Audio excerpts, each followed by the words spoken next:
we want to urge each and every Kenyan, especially the young people who have gotten their ID, to be able to register as voters to decide the destiny of this republic.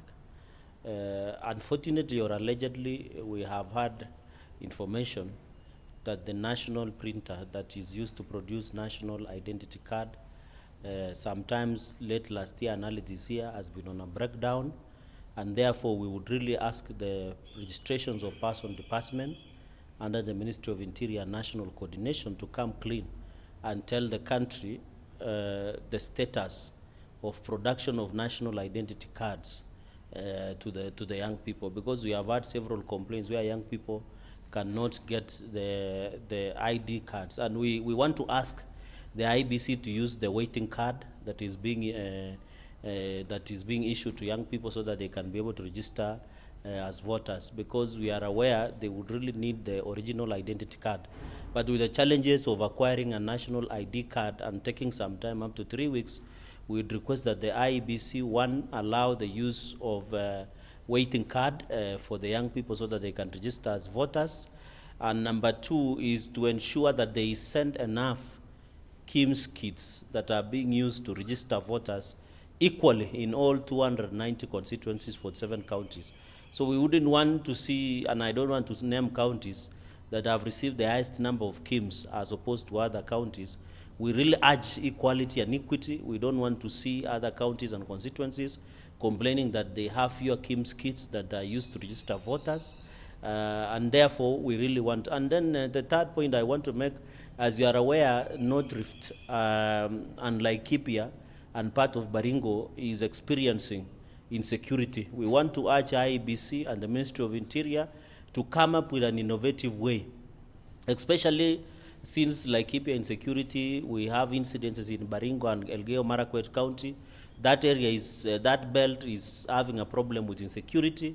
The IEBC must tell us the strategies they have put in place to ensure people who have been displaced and people who are moving around with animals, the nomads, are able to register as voters. Because with the current security situation, they must come up with a way of ensuring that they access. On the northern frontier of this country, as you are aware, there is an ongoing drought and famine in that area. You know, families are moving in search of water and pasture for their livestock. We expect the IEBC and the government to provide food and set up camps or mobile vehicles or mobile clinics or mobile registration booths should be sent to northern frontier so that people who are moving in search of famine and in search of food and water because of the biting drought in the northern Kenya can be able to register through mobile registration booths by the IEBC. And also in the areas that such areas that slum areas and many areas that in the city and across many cities, we have challenge of many people going to hustle during the day, but at night they are more in the house. So we want to really allow that IBC should be given some time during curfew hours to register, especially from low-income areas like many slum dwellers go hustle during the day, industrial area and many other in the cities across the country, but you find most people indoors in the evening. So we need IBC to use the curfew hours in coordination with National Interior to register more Kenyans. And finally, we are aware that registering Kenyans in abroad, we want to request the IBC in liaison with the embassies that are there across the world to liaise with Kenyans associations. You know, when you go abroad and diaspora, you get there are many Kenyans associations. We really want them to liaise with Kenyan communities so that they can mobilize on how they can register, because we want Kenyans who are in diaspora to be part and parcel of the process of ensuring that they register going into the future. Finally, is that I have seen the Minister of Health has indicated that the curfew and banning of public gathering. I don't know how it will work, since the IBC also is mobilizing people to come out in large numbers. Although we expect them to observe the COVID protocols, but it will be a big challenge, especially with this issue of public gatherings and what have you. So and I want to ask all presidential candidates to join in the clarion call of ensuring, and all of us politicians, to let our people come out and register in numbers.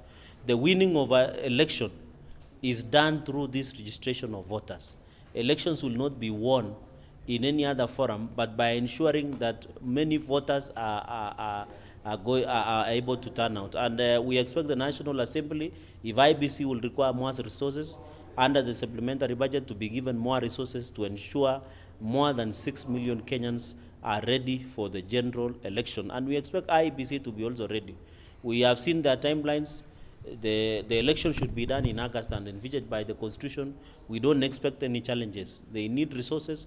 We need them to focus. The eyes should be on the ball, and we expect the IBC, the way it's constituted and the human resource it has, it should be able to move very quickly and ensure that they register young people, people living with disability. We have also, and I hope IBC has put in place, you remember there are people who do not have thumbprint. The disability, people who are having, those people who their prints cannot be taken.